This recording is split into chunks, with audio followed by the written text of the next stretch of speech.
Greetings. Today I'll be reading from a book called The Love Dare, and this is by Stephen and Alex Hendricks. This is a book that was first made famous through a movie called Fireproof. That was a really, really good movie. I recommend it, Fireproof. So this book came out of that movie and it was on the bestseller list for a good while. So the pages I'll be reading from is page 87 and 88. Consider the following perspective. If the amounts you studied your spouse before marriage were equal to a high school diploma, then you should continue to learn about your mate until you gain a college degree, a master's degree, and ultimately a doctorate degree. Think of it as a lifelong journey that draws your heart ever closer to your mate. Do you know his or her greatest hopes or dreams? Do you fully understand how they prefer to give and receive love? Do you know what your spouse's greatest fears are and why they struggle with them? Some of the problems you have in relating to your spouse are simply because you don't understand them. They probably react very differently to certain situations than you do, and you can't figure out why. These differences, even the ones that are relatively insignificant, can be the cause of many fights and conflicts in your marriage. That's because, as the Bible says, we tend to revile those things we don't understand. Jude 10. There are reasons for his or her tastes and preferences. Every nuance in your spouse's character has a backstory.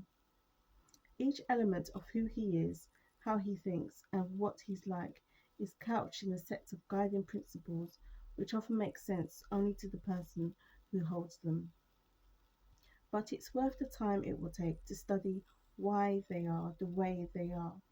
If you miss the level of intimacy you once shared with your spouse, one of the best ways to unlock their hearts again is by making a commitment to know them, study them, read them like a book you're trying to understand, a treasure chest to be unlocked.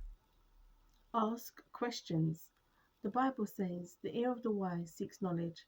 Proverbs 18:15. Love takes the initiative to begin conversations. In order to get your mate to open up, they need to know that your desire for understanding them is real and genuine. Listen, a fool does not delight in understanding, but only in revealing his own mind. Proverbs 18:2.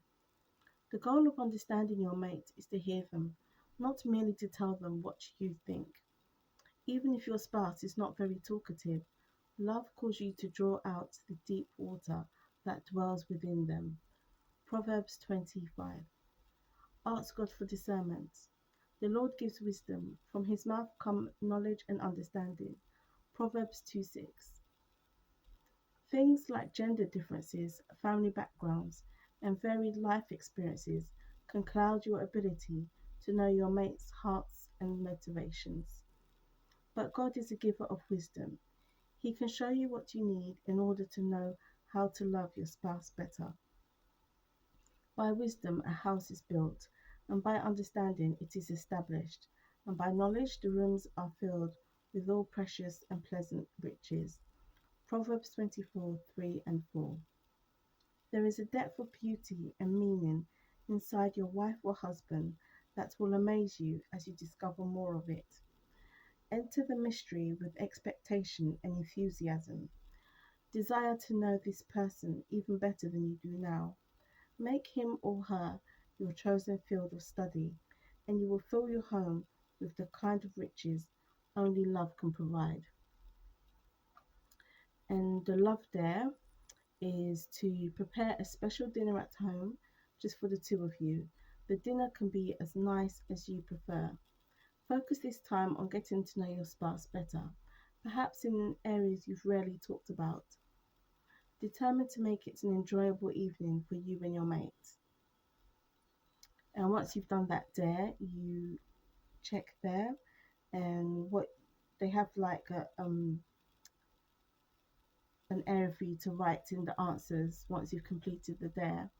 And the questions they've asked about this particular dare is What did you learn about your spouse that you didn't know before? How could you continue this process of discovery in other ways at other times? What were some of the moments that made this evening memorable? Memorable, sorry. And I'll read out another dare for you.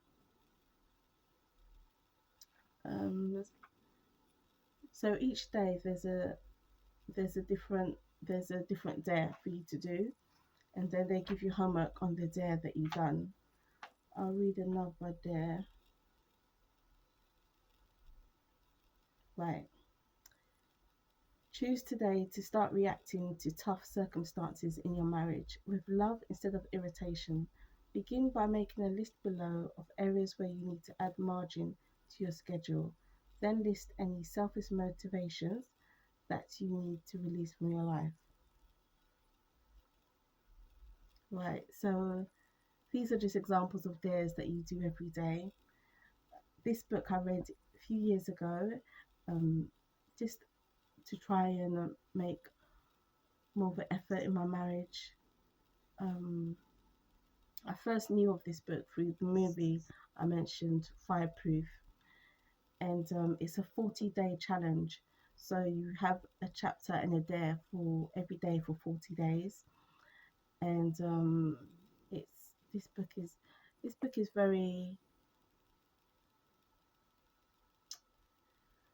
it's an action book. It's an action book, so you don't just read it and say, "Oh, that was a great book." It's what you make it.